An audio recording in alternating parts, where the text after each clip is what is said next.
Welcome back. Since the beginning of this year, Millbrook Environmental Connections Magnet Elementary School has diverted more than 5,000 pounds of food waste from the landfill. With me now is Sean Russell, the school's Environmental Connections Integration Specialist. Sean, that's one heck of a title. Yes, it is. Welcome to the Yes, show. yes. Thank you. Honored to be here. Can I ask you, what do you do? Okay, so my job is to help all the teachers integrate connections to the environment, both natural and social, into all that they do. Oh, wow. Now, you learned about every tray counts. I suppose I'll ask you, how did you learn about it? Last school year, a couple of teachers mentioned to me, we should get rid of these polystyrene trays. And then last summer, I happened to be having lunch with Barbara Fair, who's an administrator at Kingswood Elementary. And the cafeteria that we were eating at had compostable trays. And I told her, I said, these are the best trays ever. I wish we had these at my school. And she goes, let me tell you about every tray counts. And that's how the journey began. Why is it such a tough decision? I mean, why are schools stuck on a tray that may potentially be harmful rather than just switching? Is there a cost problem, or what's the issue? Yes, initially there is a cost difference to move from the very low cost polystyrene trays to something more compostable. But something magical happened over our recent winter break. Wake County as a whole, Wake County Public School System decided to switch to compostable trays. So now all Wake County Public Schools offer compostable trays, and we're done with the polystyrene. Well, we talked about how you got started, and the magnet school, I would assume, has a pretty receptive student body to this. Any issues, any problems, challenges that came up in implementing it? Not a one. Our administrator, Dr. Jamie Lynch, was 100% committed from the very beginning. Our staff in the cafeteria is fantastic. Our custodian is amazing. All the key players in this are fully committed to the program. Our teachers are great. They help out in the cafeteria every day. And our kids love it. Our kids have really acclimated to the new process very well. I was going to ask you that because I remember being a kid. Yeah. No, I really do. Don't give me that look. I remember being a kid.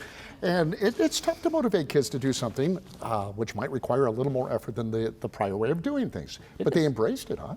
Absolutely. Absolutely. The big difference happens before the students even get up from the table. And this is a page straight out of the Every Tray Counts playbook.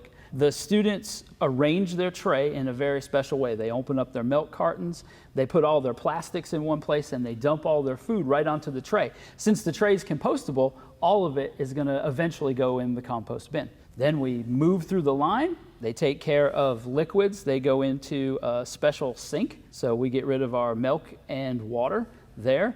And then all our plastics, all that stuff goes in the trash can. And then we have our compost bin, and all of the food waste and light paper products go right into there. We stack up our trays, and then at the end of the day, we put our trays in the compost bin as well. So how do you monitor this? You have compost police? I mean, we do. I'm teasing about that. I am. I'm teasing. But I mean, surely you have to make sure they all go in the right bin. Right. For about a month, I hung out every day in the cafeteria for the time the fifth graders come in till the kindergartners leave, so our entire lunch schedule. And this gave me a great opportunity just to kind of see how the process works, to monitor everything, and to kind of set up a precedent and a protocol for how it goes about. Since then, our teachers have been instrumental in making sure that the students are putting the right things in the right bins. And we also have a student recycling team. So we have some kids that volunteer on and off throughout the lunch periods to make sure that the right things are going into the right bins. Well, that sounds cool. Now, impact. It always comes down to the impact. I mean, the results. What are you seeing? Right. So one of the coolest things is I get to tell the kids all the time about how much food waste we're diverting from landfills. So right now we're standing at about 2 Priuses worth of weight in food waste. So that really makes Priuses. Yeah, about 2 Priuses. So okay. that's a lot of food waste. Yes, they're heavy. Yeah. There's a lot of battery weight there. But no, that's a good visual. That's impressive. How do the kids feel about that? They like it. The students are engaged about it. They talk about it. You'll hear kids just randomly talking down the hall about if somebody throws something in the trash, you're like, you could compost that. Don't throw that away. I've had some teachers actually make mini compost bins that we'll keep in the classroom. So during the day, When kids are snacking or whatever, if there's any food waste, they put them in there and they bring them with them to the cafeteria, dump them in the big compost bin. So for folks who are watching, and we've kind of gone through whether you want to do it in your backyard or sign up with Compost Now, and now you have your education system. Why is this so important?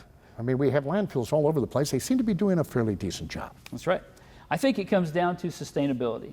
Our school, as an environmental connections magnet school, we talk about the natural environment and the social environment, and this issue addresses both. So here we are reusing something that would normally sit in a landfill, and we're making better choices for our students' future by doing it. All right, well, you got a pretty impressive title and job. Any future plans? What I would love to do next year is I would love to focus more on not so much the how we're doing it, but the why we're doing it next year.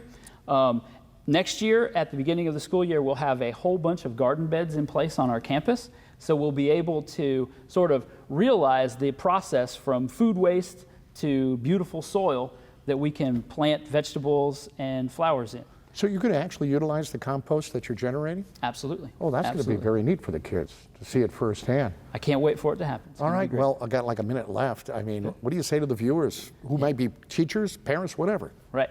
So for any school administrators, I say go for it. If you're worried that you're not going to have enough parent volunteers, do it. As long as you're committed, as long as you have some members of your staff committed, it's going to work out. It's a great decision. Every tray counts, and Compost Now make it accessible. A willing staff makes it possible, and our students show us why it's critical. Sean, thanks, man. Thank you. It was a pleasure meeting you. And thank you for watching. We hope you enjoyed today's show. If you have any questions or would like to know more, visit our website at raleighcw.com and myrdctv.com. I'm Bill LeMay. Thank you for watching Community Matters. See you next week.